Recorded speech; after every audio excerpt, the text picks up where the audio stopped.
Maritime and Global Strategies Center.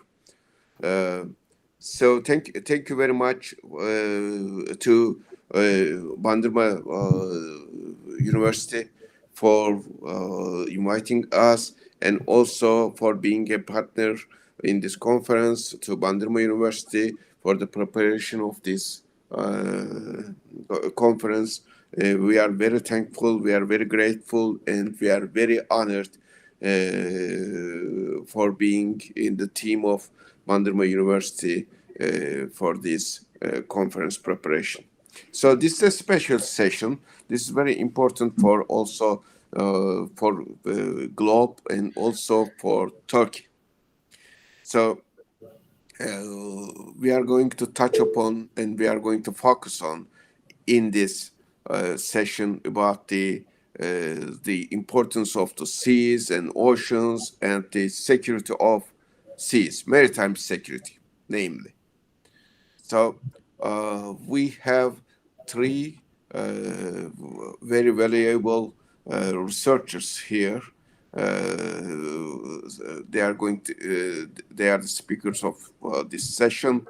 One of them is Emre Erdemir, which is also my assistant. He is going to talk about the importance of the seas, and at the past, present time, and in the future. He is going to touch upon also the history of maritime issues, marines, and maritime security too. And Selena Khan, she is a very valuable assistant of mine, and she is going to talk about the maritime security issues, problems, and initiatives around the globe and around Turkey, around surrounding seas of Turkey.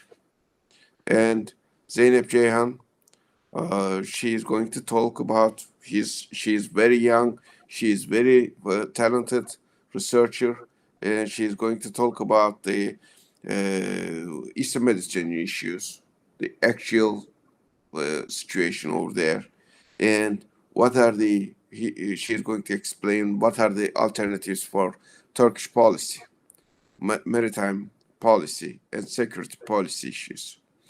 So also let me introduce them personally. Emre Erdemir is a PhD student right now in Marmara University. Also, he's working on our center, BAU-MAX. And also Selena Khan, she's also a PhD student in Bilgi University, and now she is also my senior assistant researcher in BAU-MAX. And Zeynep Ceyhan, she is very youngest researcher, one of the youngest researchers in our center, but very talented. She is a graduate of Wesley University and from USA, and so I am proud of them. So this is a very historical time for us, because it is the first time that we are going to make a special session, and so let's see what are they gonna do, and what are we gonna do. So let's start with Emre. And Emre, please let us know what is the importance of sea in the history, in the present time, and what are is it going to increase in the future, the importance of seas? And let's hear you. Okay. Thank you very much. There's yours.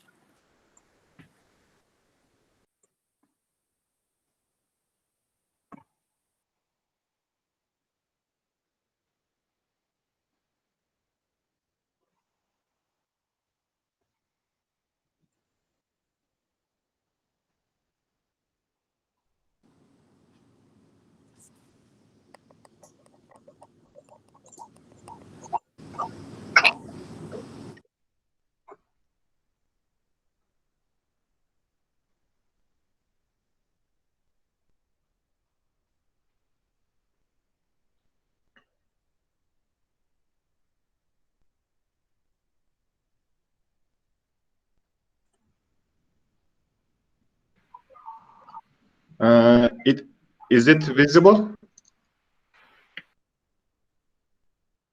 Yes, it's visible.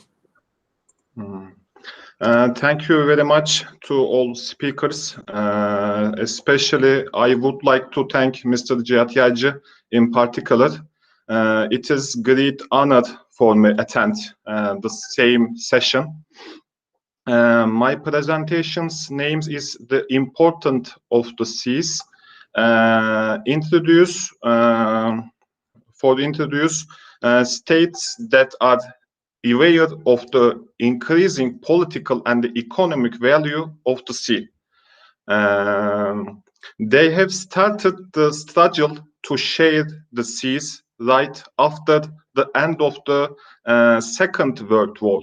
Then, in the struggle, even the states that have made an effort to gain rights and benefits.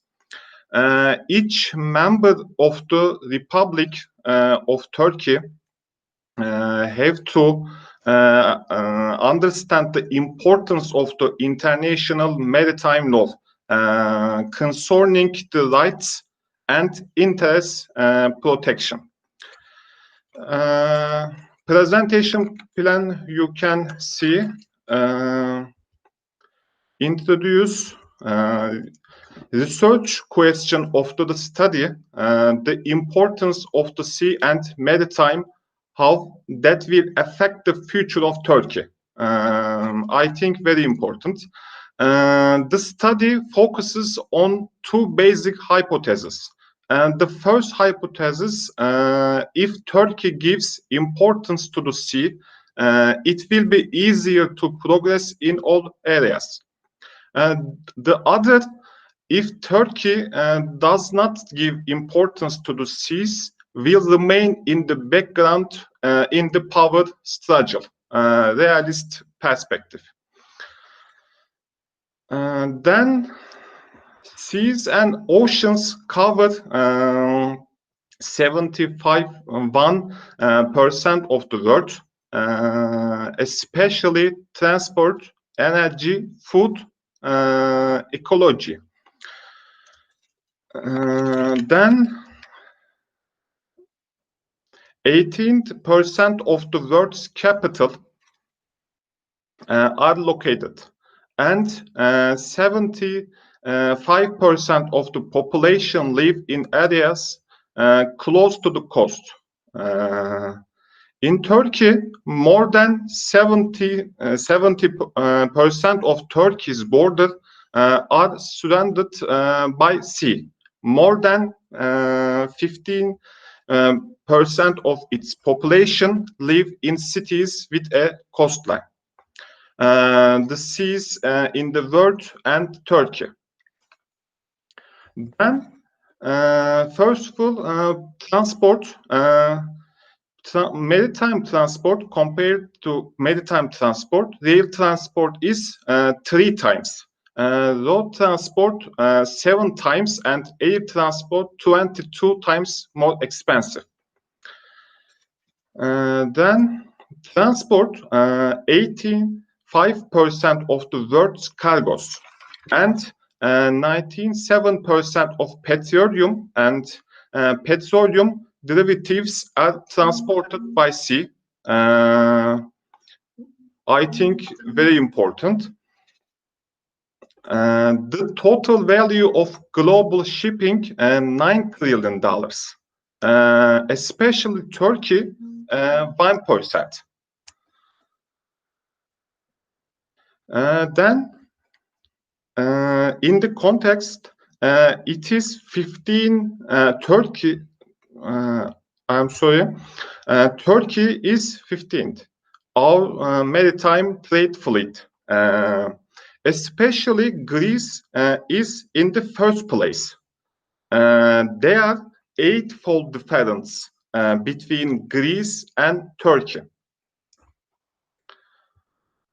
Energy resources in the seas, 20% of oil produced in the world, and 13% of the natural gas is extracted from the seas. energy resources in the seas.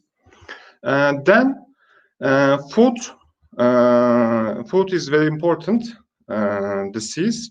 With the increase in the world population, which consumption also increases.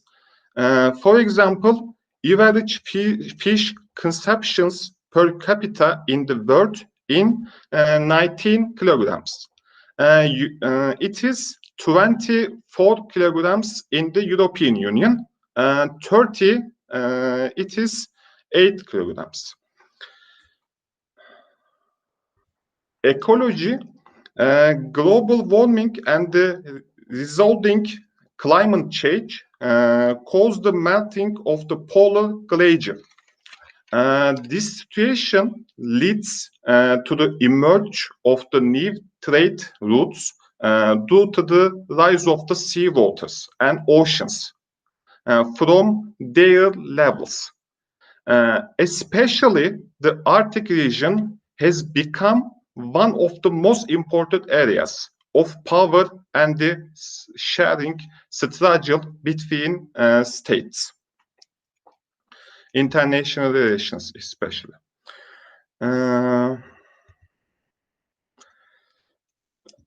For example, Turkey, although the Turkish nations live in a geography integrated with the sea, it could not become a maritime country.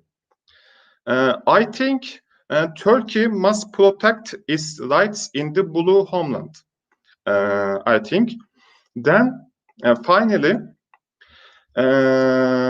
you can see a speech by Mustafa Kemal Atatürk, founder of the Republic of Turkey, at the opening of the Grand National Assembly on November 1st, 1937. In the sense, I think, in the sense, Turkey needs to progress on the road that Atatürk draws. I think. That's all. Thank you for listening. Thank you.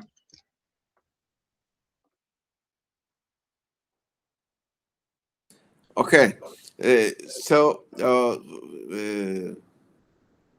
if you have any questions, let's ask now if you want. So if you have any questions in your mind, please feel free to ask.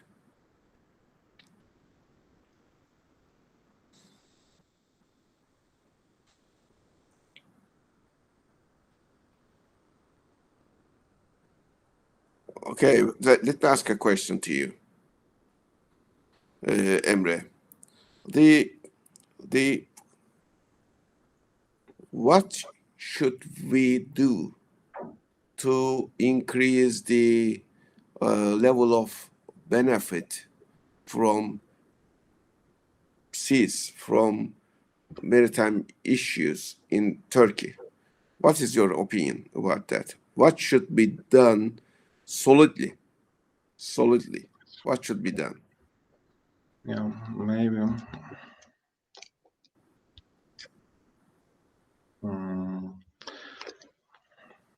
This situation leads to emerge new trade routes also due to the rise of the sea waters. Maybe Turkey marine ministry should be established in Turkey.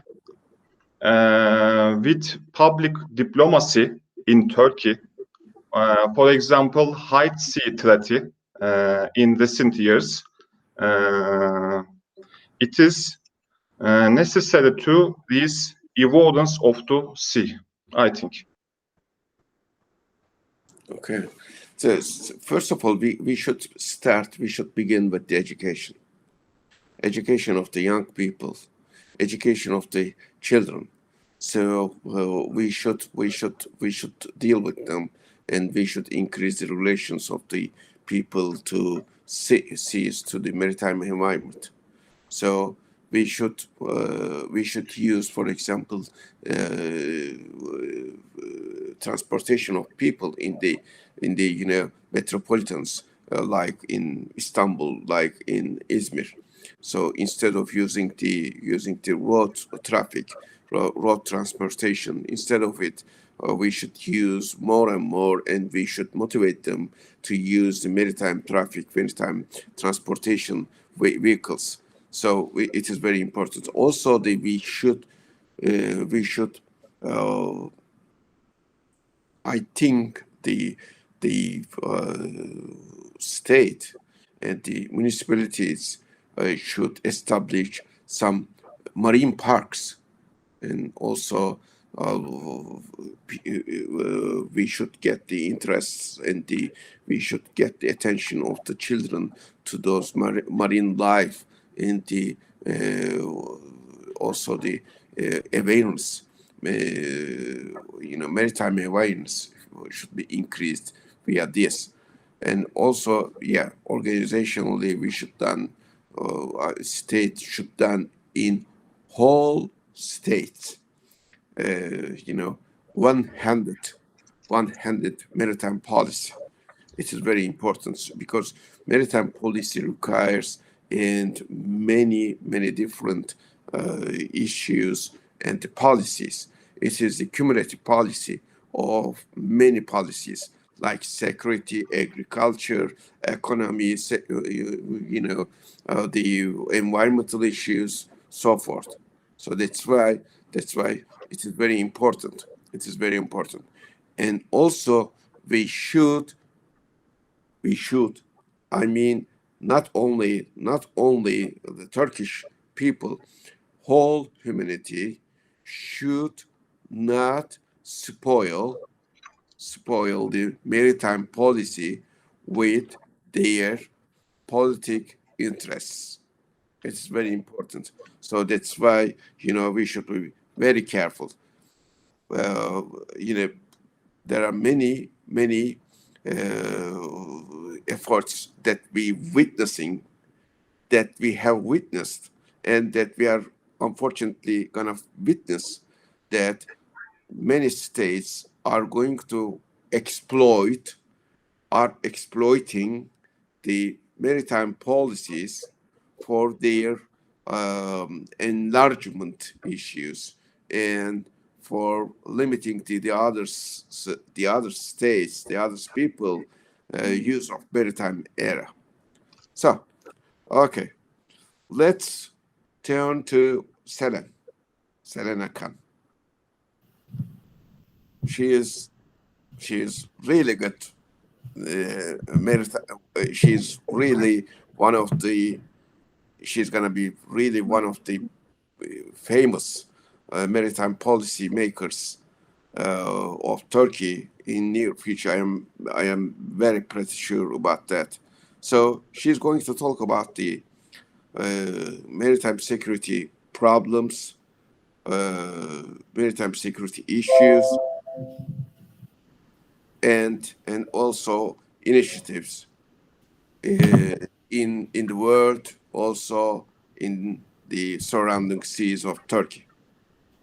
Floor is yours. Thank you, Mr. YAYCI. Today I will talk about the maritime security issues and initiatives in the seas surrounding Turkey. Throughout the speech, what I would like to talk about are listed as the most important pillars of maritime security for Turkey, major maritime threats for Turkey, how does Turkey try to eliminate these risks, and what is the inclination of international organizations with regard to maritime security.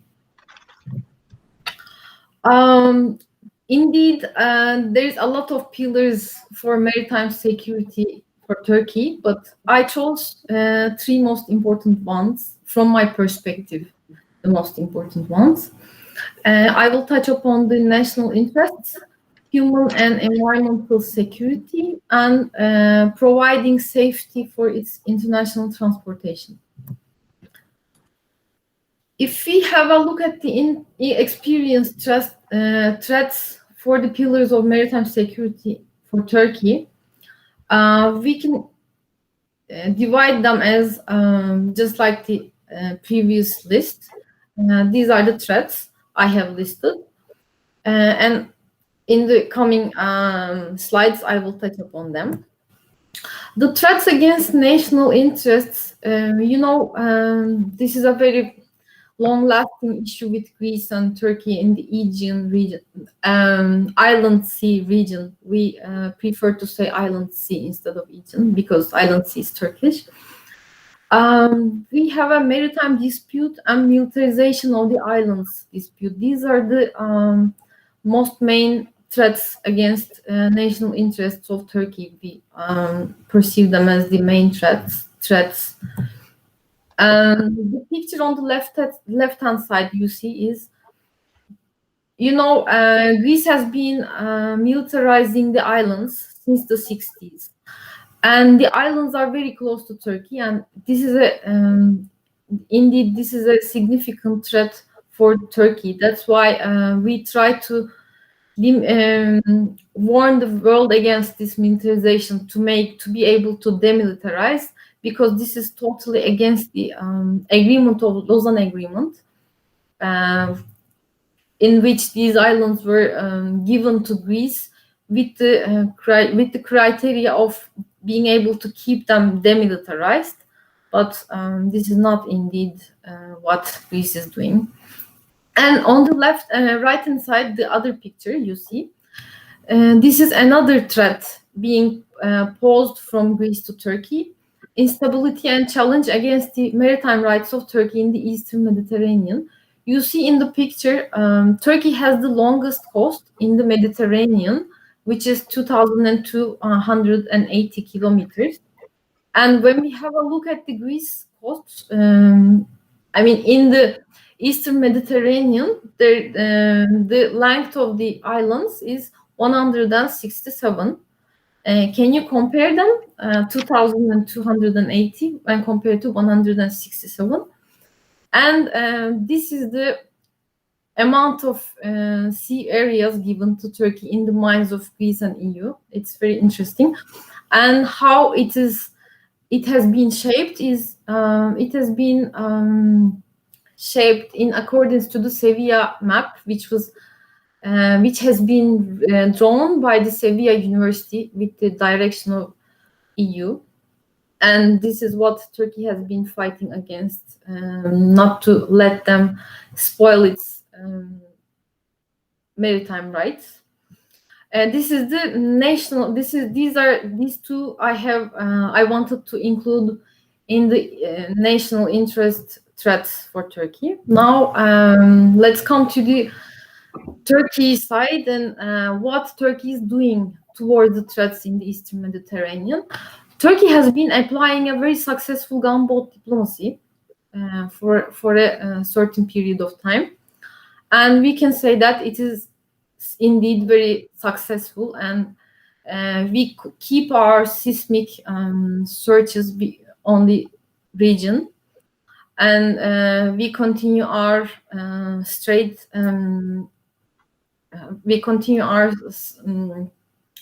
certain stance at the point not to stepping back. Now I want to touch upon the second threat, which is human and environmental security, and I want to remind a very unfortunate issue in the Pendanta. It was an accident which has happened in the Istanbul Strait, and it caused a huge damage in the city, unfortunately. In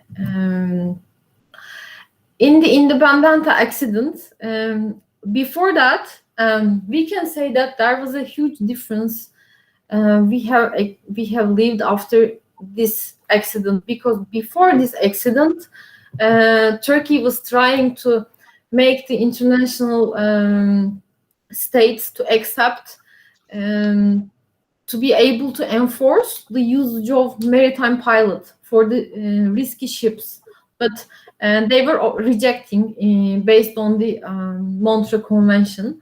However, after this event, they have seen that the coastal states have a significant amount of risk. And after that, Turkey started to have the rights to be able to apply usage of a maritime pilot and to be able to choose the route of that ship in case that it was needed. Montreux Straits Agreement requires free transit passage as long as warship is not pass. I mean, warship can pass, but not fully equipped, and there is certain criteria. But other than that, it's a free transit passage with this agreement. But after that, as I mentioned, it has changed, and fortunately, Turkey now has the right to apply these two criteria into ships. This is what we can see before this application of this event could have changed before that by calculating the risks, but unfortunately, the international agreements prevented it. I mean, the international countries prevented it, not calculating the risks. And we can see the pictures from that accident.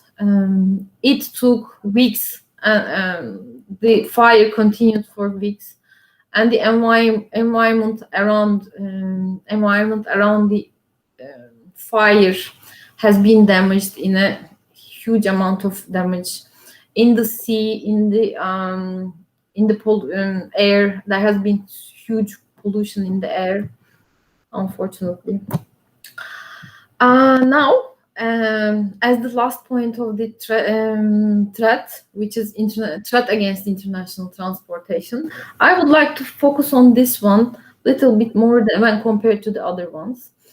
The Irini operation, which we have witnessed, unfortunately, in the previous weeks. You see the pictures in quite an illicit way, in a very unlawful way. The United Nations forces have carried out an illegal search in our ship, which was carrying humanitarian aid of a quite reputable forwarding company with Turkish flag. Normally, Irini operation had been launched to enforce the UN arms embargo to Libya due to the Libyan civil war, but the way the operation conducted on the Turkish vessel has been totally illegal. It entered the commercial civilian vessel, entered the ship before 4 hours passed, did not receive authorization from the flag state, and has conducted the search unlawfully. The 2005 protocol of the 1988 SUA Convention mandates that if a ship has a flag or displaying registered to a state, and if the investigating party has reasonable grounds to suspect an offense, then the investigating party will contact the flag state to confirm the claim of the nationality of the ship.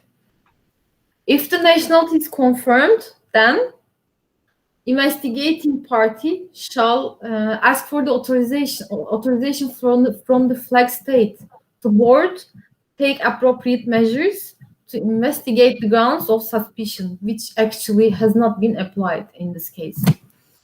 The flag state can either authorize the investigating party to board the ship and conduct the search, conduct the boarding and search by the flag state's own law enforcement or officials, conduct the board and search together with investigating party, or decline to authorize the board and search by the investigating party.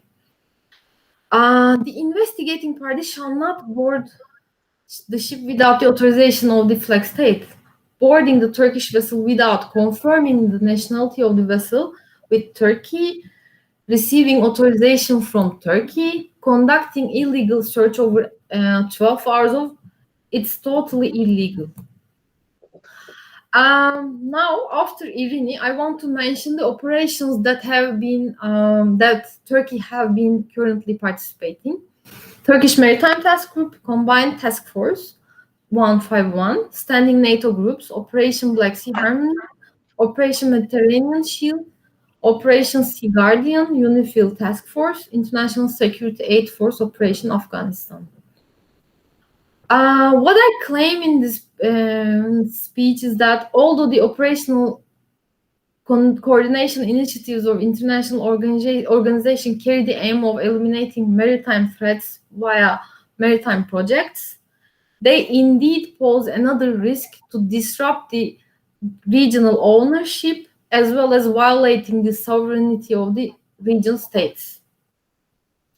What is regional ownership? The ultimate objective is to provide the necessary conditions for security, prosperity, and stability in the region without intervention of any outer state or power. What about the inclination of international organizations with regard to maritime security? Just like in the IRINI operation, there are actually other ones as well. In the past decades, there has been a significant increase in the international agreements on maritime regulation. Compliance by states with international obligations is quite a significant challenge in international law. As long as adoption of the compliance control elements are not included in agreement, and the steering teams continue to be formed of a limited number of states, international law continues to be the law of the eminent leading states. Therefore, to conclude, what could be done to cope with this unlawful inclination of international organizations taking part on the signature of these agreements? What can be said? Respect and obedience to international law and agreements. This could be the way to solution.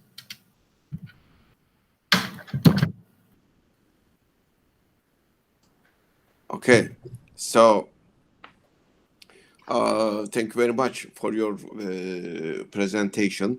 This is very important. So for the maritime security issues, if you have any questions, please do not hesitate. Feel free to ask questions now. It will be much appropriate, I think. And if you can close your screen sharing, Selen, it would be. Pardon. Yeah.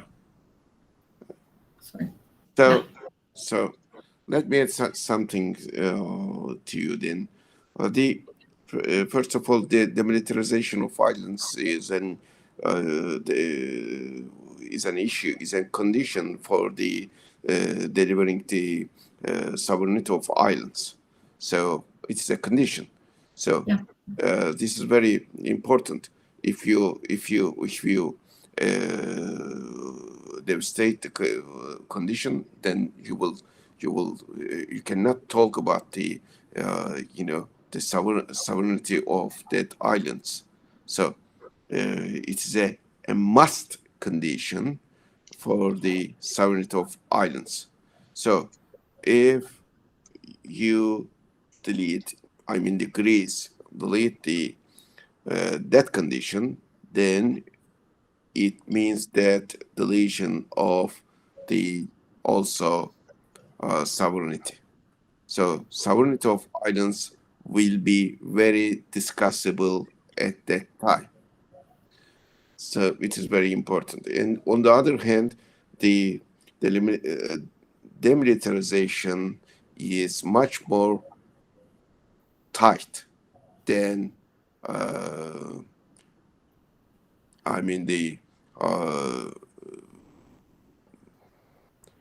this armament.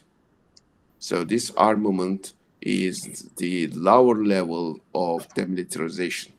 So on the agreements, both agreements, which are being involved on, in the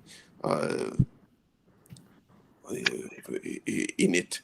In them is one of them is Lausanne Agreement, the other one is Paris Agreement, 1947. It is very clear that they should be demilitarized. It's very clear to two agreements, and so states, not only Greece and Turkey, whole states should obey the agreements and the international law. It is very important. It is very important if they are in favor of peace and security of region, security and stability of the region and the world. So this is very important. On the other hand, you know, at the 2 weeks ago, Turkish ship, as you mentioned, a Turkish trading ship. It is a transportation ship, was being searched for 24 hours, and the legal document was shown as an structure foundation for that searching activities was suppression of unlawful acts. But suppression of unlawful acts is not related with that search activities. It is not a base. It cannot be used for that case because there was no piracy, there was no human trafficking, there was no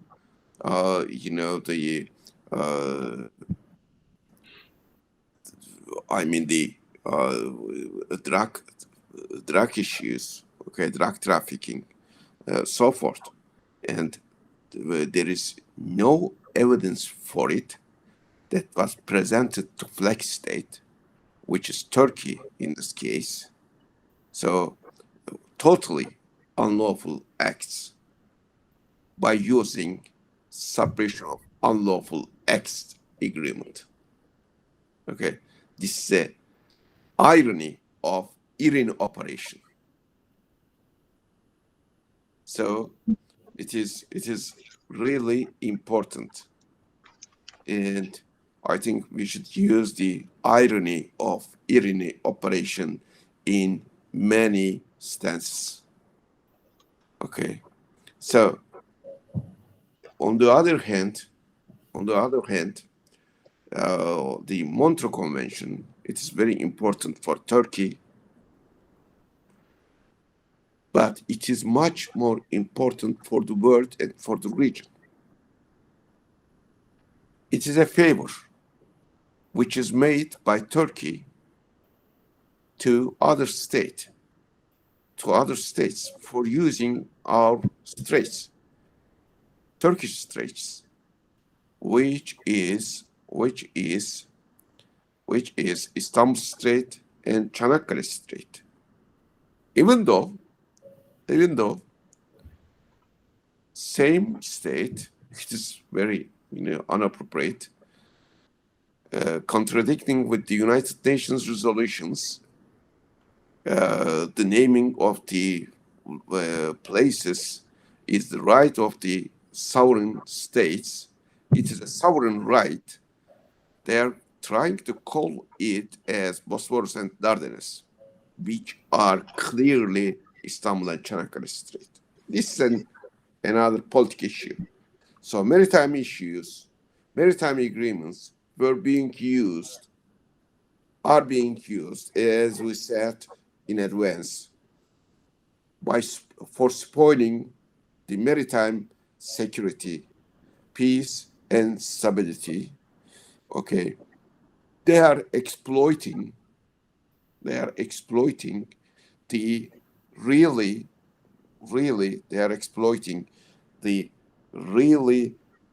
security agreements like Montreal Convention.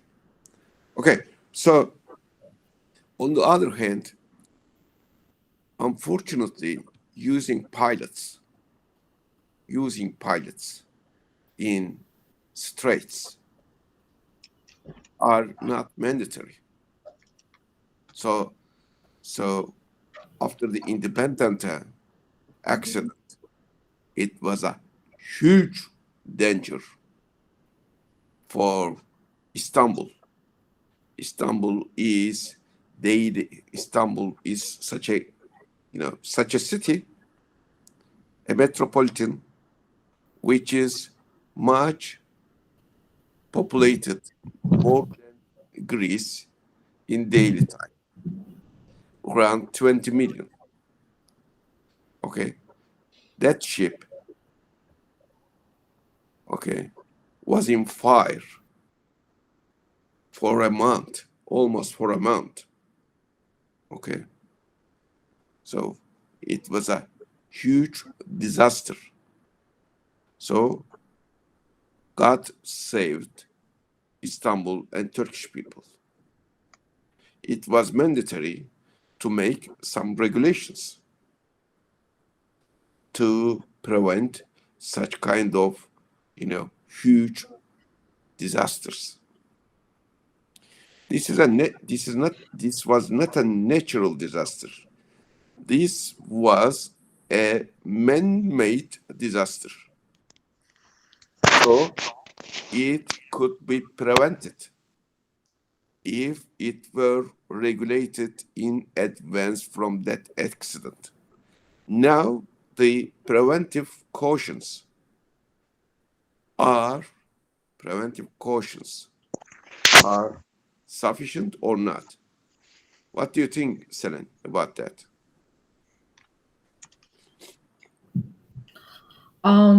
I agree, sir. The preventing cautions are not yet enough for now, but it's a huge improvement when compared to the past. It's an improvement, but it should be better to be able. It should be the initiative of Turkey. It should be the decision of Turkey to take the decision making and to take the steps.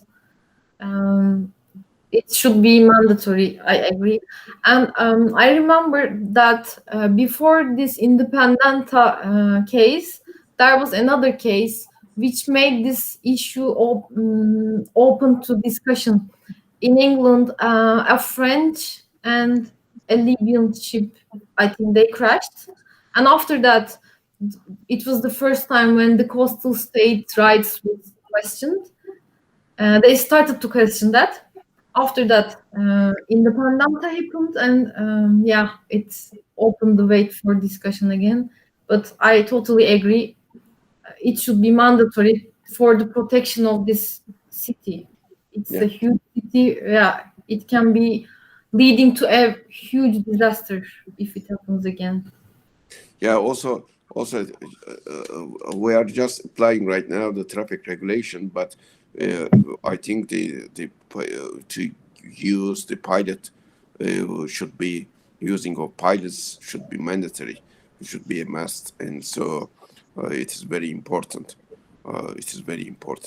So, what do you think about the Arctic region? So, for the maritime security issues, what do you think? What is your opinion about that? Because the ice is melting.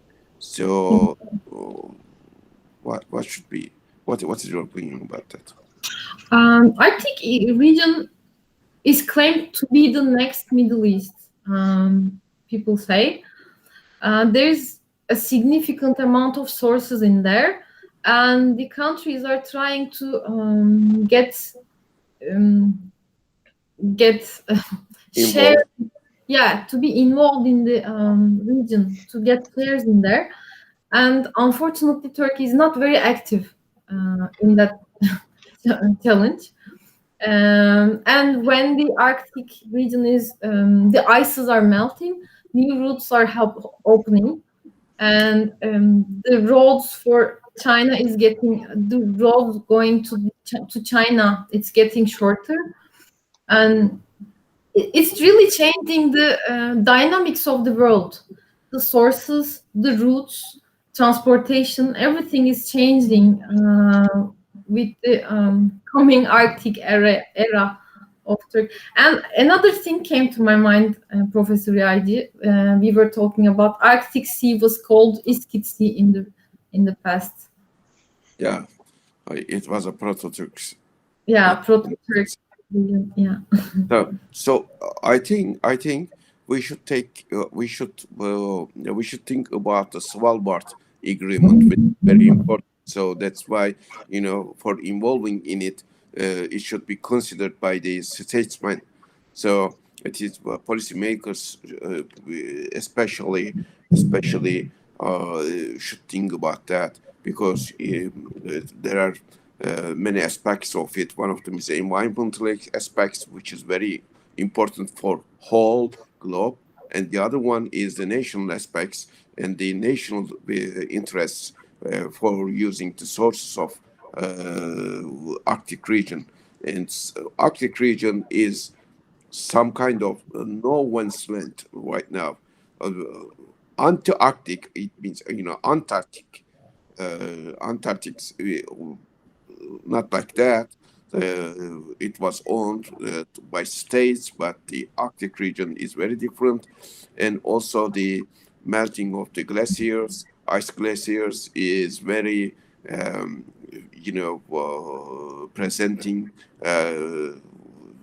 minuses and pluses, and so the 30% of the whole globe's nature sources, hydrocarbon sources, were being kept in Arctic region. They say we will see it, but they are gonna be struggle for sharing it, and I think Turkey and the other states should be in it, in that struggle process. So let's go ahead. Zeynep Ceyhan.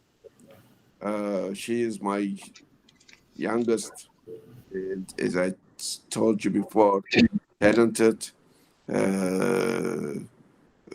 assistant, and she's a graduate of YAYCI University, and I think she is maybe the first and only Turkish graduate. I don't know, as in, yeah. Not the only, but we're not One of the first. Yeah, rare ones. Yeah, and so she's going to talk about the Eastern Mediterranean, the hardest point. I don't know, one of the hardest point, maybe the hardest point of the world. She's going to talk about in the Eastern Mediterranean issues, what is happening over there right now, what is the struggle, what is gonna happen, and what will be the initiatives of Turkey.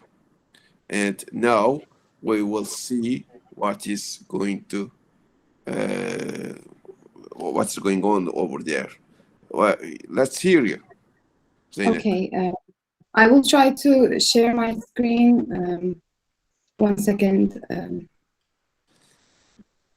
You have shared 1 moment ago, but now? lost. No, you have shared. Yeah, it's coming. Yes, loading. Is it? Yes, we see. Okay. So today I'm going to talk about the current situation in the Eastern Mediterranean and some alternatives for Turkey as to what it can do to improve its policies and further its interests in the region. Before I start, I want to clarify that every recommendation and analysis that we're making is based on international maritime law.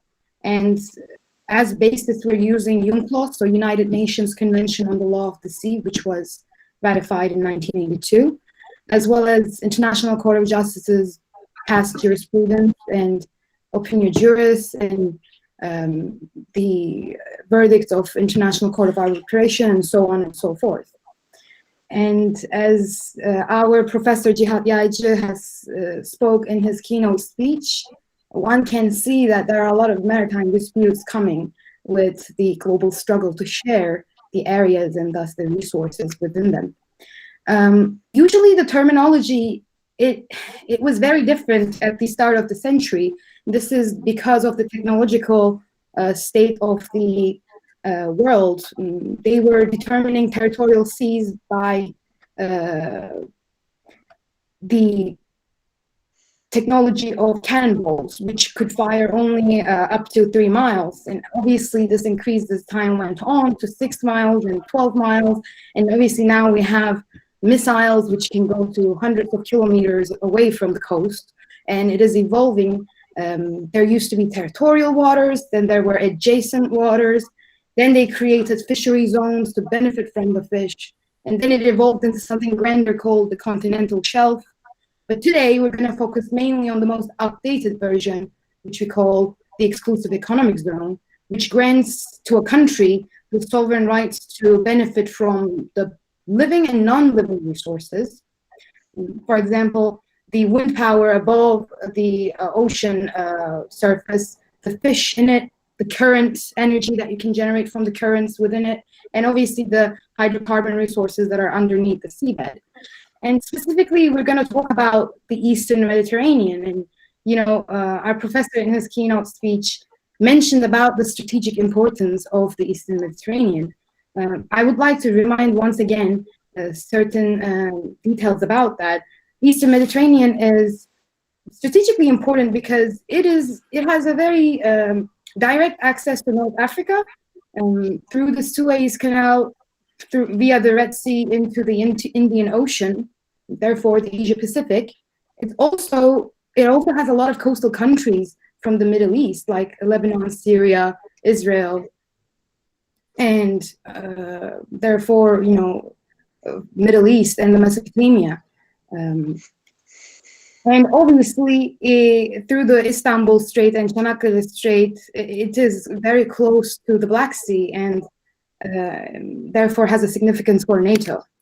Now, many countries already have declared their EEZs via either personal agreements or ICJ cases, like Tunisia and Libya between each other, Libya and Malta, Spain, Morocco, France. Some countries, although they haven't declared their EEZs, they have made agreements between themselves to not agree on anything, like Malta and Italy. In the Adriatic Sea, between Italy and Croatia, EEZ is declared, like Slovenia and Slovakia and so on. What we are seeing right now on the Eastern Mediterranean is a proposal to corner Turkey into a very small region. And this map was created by the University of Seville in the early 2000s. Although it's not official, it has been used by the Regional Advisory Council, European Union. It has been used on the website of the United Nations. It has been used in maps that show international maps that show maritime pollution. It is also being used in maps made by ESTRI in ArcGIS and other software applications, including Google. The aim of this map is basically to corner Turkey in a very small area near the Antalya Bay that is 41,000 kilometer square. When you consider that Turkey has the longest coast of the Eastern Mediterranean, this is quite absurd. But the question is, how did it start? Well, before we can get to the current occurrence, we need to talk about how it started. And at first, in 2003, the Greek Cypriot administration of Southern Cyprus made an EEZ delimitation agreement with Egypt. And that red line that's connecting dots is the line that they have agreed upon as their maritime boundary.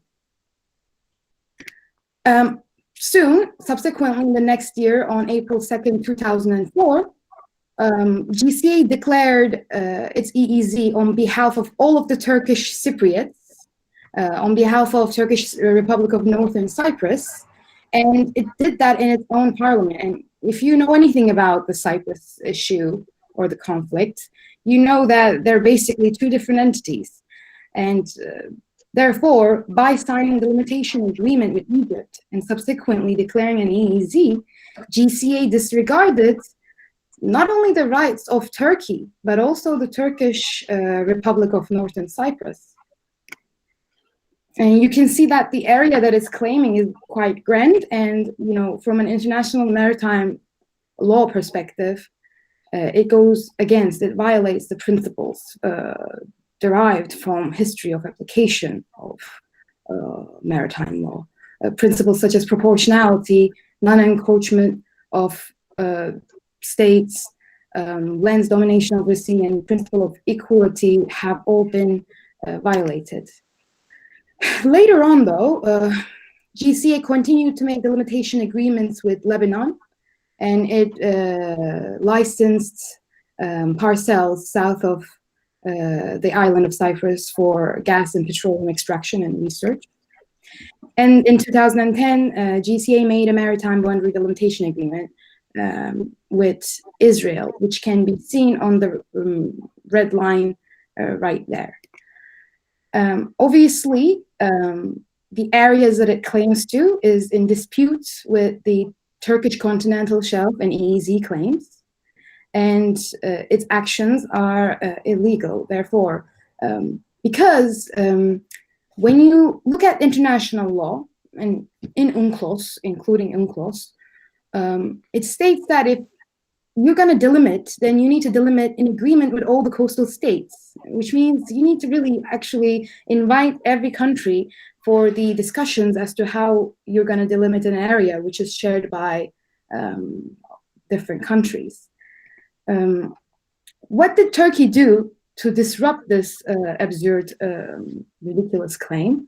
Well, Turkey in 2019 signed a delimitation of maritime jurisdiction areas agreement, a memorandum of understanding with Libya, with the Government of National Accord of Libya, who is the United Nations-backed government, the only government who has the authority to sign such an agreement. And with this agreement, Libya actually gained 16,700 kilometers square more, and not only 16,700 kilometers square. Now, if Libya decides to make a new agreement with Greece that is incongruent to the agreement that Libya made with Turkey, Libya can gain up to an extra 39,000 kilometers square more maritime area. As a result, in 2020, there was a futile attempt by Greece to make a delimitation agreement with Egypt, and they have done this, which is, in my opinion, not lawful, which actually contradicts their own claims as well. The question now is for us, what we're going to focus on is, what are the alternatives of Turkey? How can they proceed and further their interests? Well, currently, the EEZ of Israel is shown in that yellow area that you see, the EEZ of Israel that's made with the agreement with the GCA. We claim that that Israel GCA border is leaving the parcel 12, which is shaded with red, and the Aphrodite field, which is the star, for the GCA. And as you know, the Aphrodite field is one of the richest fields found, and that parcel alone has a lot of gas.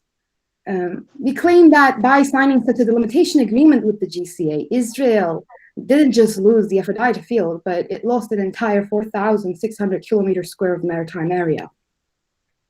Turkey's alternative here is that Turkey can make and persuade Israel to make a delimitation agreement between each other, and a delimitation agreement that values the principles, that is incongruent with the principles of international law, unlike the one that Israel made with GCA, much like the agreement Turkey made with Libya. And if we do that, if Turkey does that, then the new Israel border, Israel-Turkey maritime border, will leave that area that you're seeing on the screen that's shaded with green for Israel. Israel will have a right to certain parcels, including the Aphrodite field. And this is a pragmatic approach. It is congruent with international law. It gains Turkey 10,000 kilometers square of maritime area and 16,000 kilometers square of maritime area for Israel. But is this limited? Is this approach limited to Israel? it is not limited to Israel, because there are geographical realities and there are other countries that border the Eastern Mediterranean.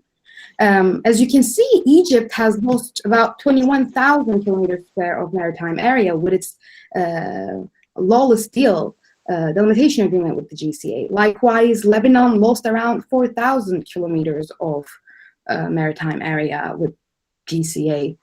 What we say, for example, in the case of Egypt, is that Egypt is losing around 15,000 kilometers square of area by signing an agreement with Greece. Now, instead of signing an agreement with Greece and losing 15, or instead of signing an agreement with GCA and losing 21, if Egypt makes a delimitation agreement following the principles of equitability and proportionality, taking a median line between Turkey and Egypt, so therefore Asia and Africa, as the foundation of the agreement, Egypt can actually gain up to 11.5 thousand kilometers square more maritime area, plus the amount of area that it has lost by making agreements with Greece and the GCA. Lastly, we can also make the same agreements with Lebanon. As you can see, the Lebanon GCA Lebanon delimitation agreement is very close to parcels 13 and 3, so there's a potential gain for Lebanon there. And not to mention that, you know, the audience should know that the delimitation agreement that GCA and Lebanon made in 2007 have not been ratified. It did not pass through Lebanon's parliament yet. And even if it did, just like Albania, you know, revises agreements recently, a country can decide to change or sign out, opt out of an agreement that was previously made. Similar agreements can be made with Syria also. That is all of what I have for today. It was a bit rushed and fast, so I apologize for that. I hope you understood. Yes. Thank you very much, Zeynep. It was wonderful presentation. It was a good summary, and it was the presentation of the initiatives and the options of Turkey and the also states for making and fair agreements for the benefits of mutual states and the whole states. It was very good presentation, and thank you very much. And so I think we are out of time. So that's why she was a little bit in hurry to keep up with the time, but she was successful, so she did it. And so we have talked about the importance of the seas historically, and the presently and the future perspective. And then Selena can talk about the maritime security issues, problems, and the initiatives. And also, lastly, Zeynep Ceyhan talk about the Eastern Mediterranean issues. So, I think we did whole issues. I think we try to give some sense of maritime issues for economic side, from economic perspective to security perspective. So and we see that the struggle for sharing the maritime jurisdiction areas is coming from the sharing of the economic resources from fishes to hydrocarbons. So it is and also from security to environment. All issues are on the table, and they're gonna be more and more important for human life and for the states and for the global policies. So it is really important.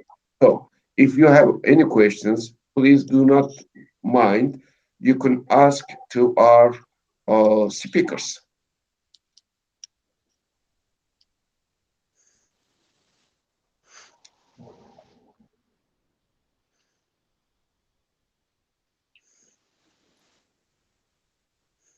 Okay. So I think that there is no questions right now. So I think all done right now. So we can finish our session, and by thanking to you, Emre, Selen, and Zeynep, and also personally and proudly, we are thanking to Bandırma University, 17th September, and Professor Murat Ertuğrul, Professor Ufuk Bingöl, and especially for taking us as a partner to this conference. I hope as BAMAX, we didn't disappoint you. So we are looking forward to participate in future organizations, seminars, conferences together. So thank you very much. And we are very grateful, we are very thankful to whole university and the participants and the listeners. Thank you. Thank you very much for your attendance. Thank you. Thank you. Then we are leaving. Okay.